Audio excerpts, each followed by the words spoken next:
Hi friends, మనం నెత్తళ్ళ పకోడీ చేద్దామండి.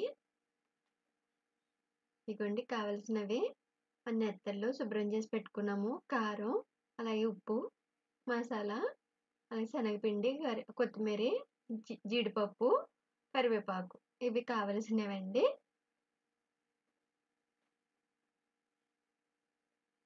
మన కిరాణా షాప్ దగ్గర దొరుకుతదండి చికెన్ మసాలా పౌడర్ అంటే. అది కూడా వేసుకుంటే బావుంటది. లేతే మనం మసాలాలన్నీ పౌడర్ చేసి పెట్టుకుంటాం కదా! ఆ మసాలా పౌడర్ అన్నా వేసుకోవచ్చు. ఇప్పుడు బాండీ పెట్టుకొని, ఇగోండి మనం నెత్తళ్ళు శుభ్రం చేసి పెట్టుకున్నాము. ఇగోండి ఇలా శుభ్రం చేసాం కదా! అవి వేసేసుకోవాలి.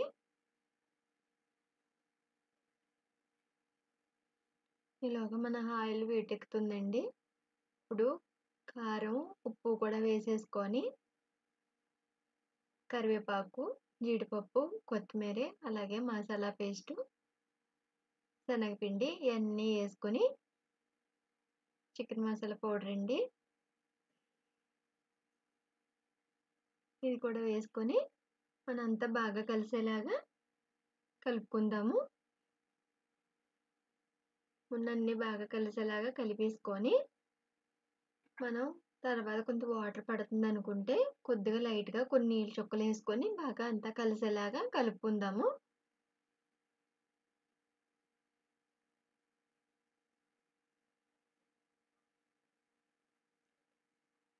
కొన్ని వీడియోల్లో నాకు ప్లేస్ మారుతుంది కదా ఫ్రెండ్స్! అది కూడా మా అమ్మగారు నాకు కొంచెం హెల్ప్ చేస్తారండి. నాకు హెల్త్ బాగోదు. దాని గురించి కూడా కొన్ని వీడియోలు మా అమ్మగారే హెల్ప్ చేస్తారు నాకు. ఇగోండి అంత కొద్దిగా వాటర్ పోసి అంతా బాగా కలిసేలా కలుపుకొని ఇగోండి పక్కన పెట్టుకున్నాము. ఇప్పుడు మనం ఇది పకోడీ కింద వేసుకుందాం. ఒకటొకటిగా కూడా వేసుకోవచ్చు.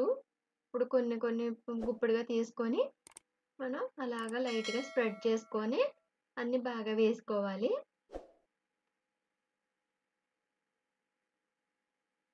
ఖాళీ ఉన్న చోట అలా కొద్దిగా వేసేసుకొని సదురుకోవాలి.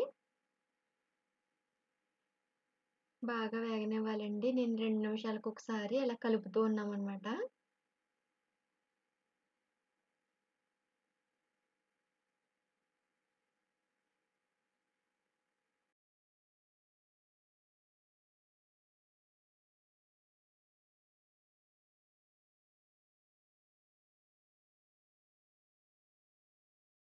చేసుకోండి.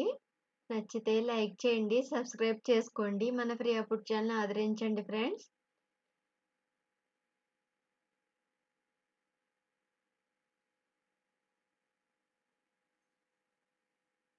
ఇలా బాగా 2 నిమిషాలకొకసారి కలుపుకుంటూనే ఉండాలి. వేపుతూ ఉండాలి.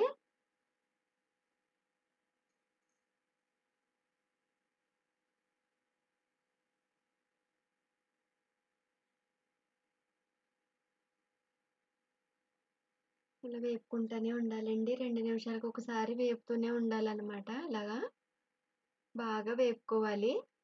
2 నిమిషాలకొకసారి వేపుతూ ఉంటే క్రిస్పీగా వేగుతాయండి. ఈవెన్‌గా కూడా వేగుతాయి. మనం కలుపుతా ఉంటాం కదా! అప్పుడు అంతా ఈవెన్‌గా వేగుతాయి. ఏసాక 2 నిమిషాలు కదపకుండా ఉంచి తర్వాత మనం ఇలా వేపుకుంటూ ఉండాలి.